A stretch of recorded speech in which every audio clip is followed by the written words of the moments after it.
You're still here? I thought I was alone. The library closed 15 minutes ago. Everyone else left already. But not you. You fell asleep, didn't you? Right here in the reading corner, with your head on that book about Nordic mythology. How fitting. Hey, wake up, sleepyhead. There we are, those confused eyes. Don't worry, you're not in trouble. I'm not upset. Actually, I'm glad you stayed. Do you know how long I've been watching you come here? 3 months. Every Tuesday and Thursday, 3:47 p.m., almost exactly. You walk through those doors, go straight to the mythology section, grab whatever catches your eye, and settle right here in this corner. Always this spot, where the afternoon light comes through the window just right, where you think no one can see you. But I see you. I've memorized your routine, you know. The way you bite your lip when you're reading something interesting. How you dog-ear pages even though you know you shouldn't. That little sigh you make when you finally find a comfortable position. The way you smell. Like coffee and that lavender detergent. Sometimes I'd walk past your table just to catch it. Just for a moment. There. Now we won't be interrupted. Don't look at me like that. I'm not going to hurt you. I want to talk. Really talk. Without the time pressure. Without you rushing off to your next class or wherever you always disappear to. You know what I love most about libraries? They're spaces between worlds. Between the noise outside and the silence inside. Between who people pretend to be and who they really are. And you're different here. Softer, more yourself. I've seen you in the coffee shop across the street. With your friends. You laugh louder there, talk faster, put on a show. But here you're quiet, thoughtful, real. That's the version of you I fell in love with. 3 months.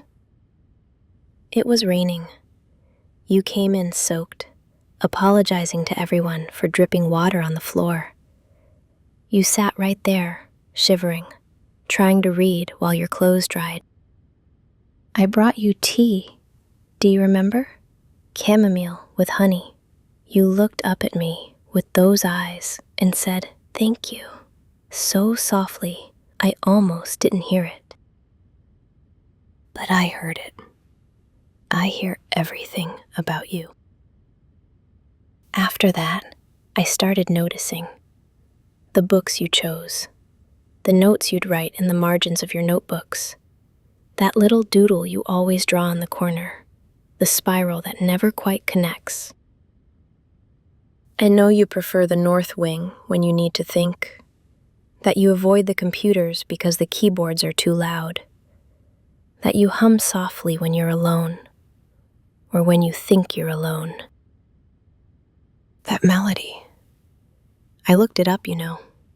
It's from a film soundtrack, the one about the girl who disappears into books. Ironic, isn't it? I've kept things, little things. The bookmark you left behind 2 weeks ago, a receipt you used to mark your page. That pen you were chewing on? Yes, I saw that. It's not sanitary, but I found it endearing. I've been in your bag, you know, when you went to the bathroom, just to see what kind of person carries around 3 different notebooks and no lunch. Just to touch something that's yours. Is that wrong? To want to know someone completely? To want to understand every little piece of them? Everyone says librarians are supposed to be quiet, invisible, just here to check out books and shush people. But I'm not invisible to you, am I? You smiled at me last week when I helped you find that book on Norse runes. A real smile, not the polite one you give strangers. That smile was for me. That's when I knew I had to keep you.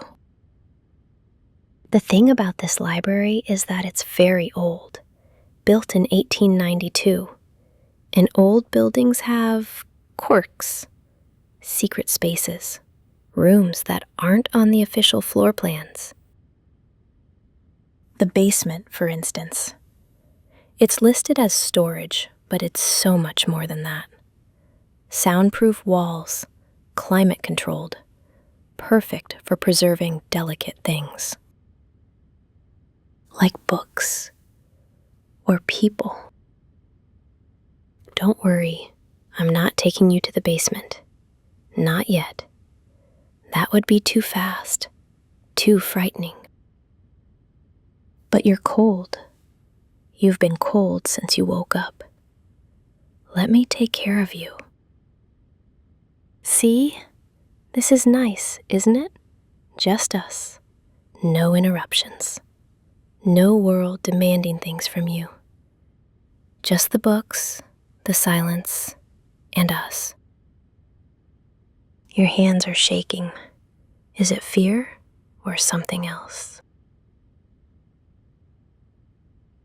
I've read every book you've ever checked out from here. Did you know that? Mythology, psychology, poetry. You're trying to understand something.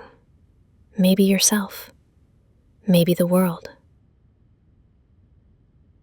But you don't need to understand anything except this. You belong here, with me, in my library. Look outside. It's dark now. The street lights are on. The coffee shop is closing. Everyone's going home to their loud houses and their busy lives. But you don't have to go back to that. You can stay here, where it's quiet, where it's safe, where someone actually sees you.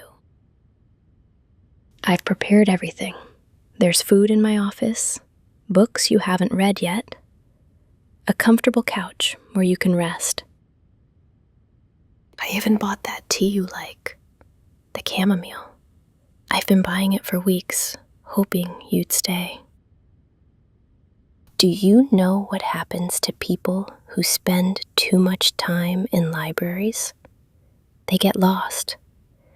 They wander into the stacks and forget which way is out. The books swallow them up. I've always thought that sounded beautiful. To be lost in stories. To never have to leave. And now you're lost, aren't you? You don't know where the exits are. Don't know if you're dreaming or awake. Don't know if you should run or stay. Let me make it easier. Stay.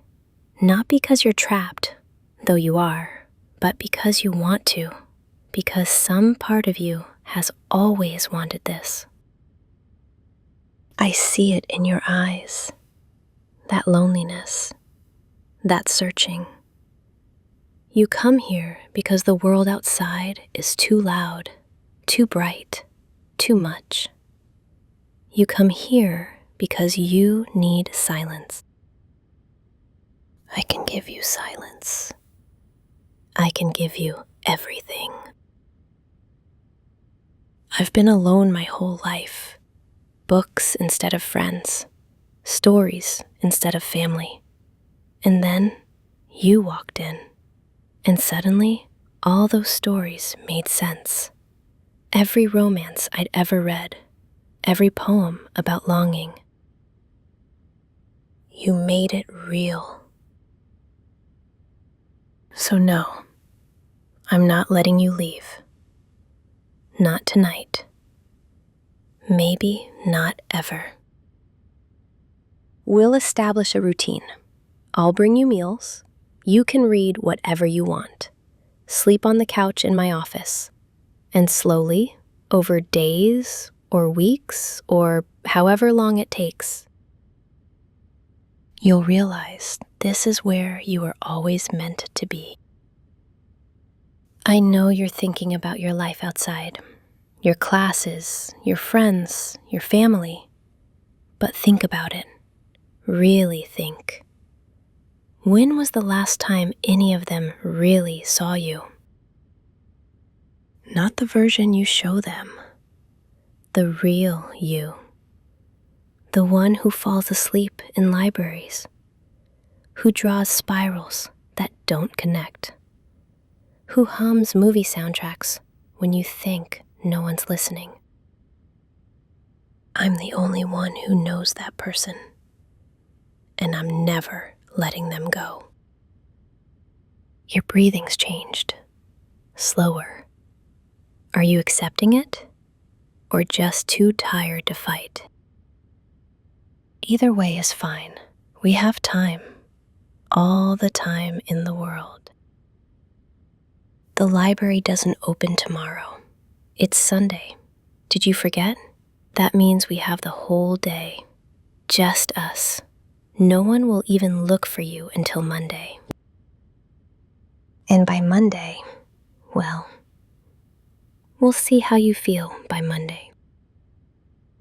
I'm going to make us some tea now. You'll stay right there, won't you? Of course you will. Where else would you go? This space is mine. Every book, every shelf, every shadow. I've worked here for 5 years. I know every creak in the floor, every key on every door. And now, you're part of my collection. My favorite piece. Here, chamomile with honey, just like that first day. Good. That's good. You know what I think? I think you've always known this would happen. Some part of you wanted to be caught, wanted someone to finally see you and say, mine. And I do. I see you. And you're mine now. Tomorrow morning, I'll wake you with breakfast. We'll read together. I'll show you the rare books in the vault, the ones no one else gets to touch. Only you, because you're special. Because I love you. It's late. You should rest. I'll be right here, watching over you, making sure you're safe, making sure you're mine. Close your eyes, darling. That's right. Just let go. This is your home now. These books, this silence, me.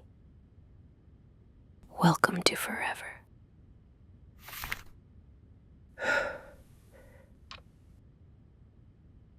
Sweet dreams, my little bookmark. Tomorrow, we'll start the first page of our story. A story that never ends.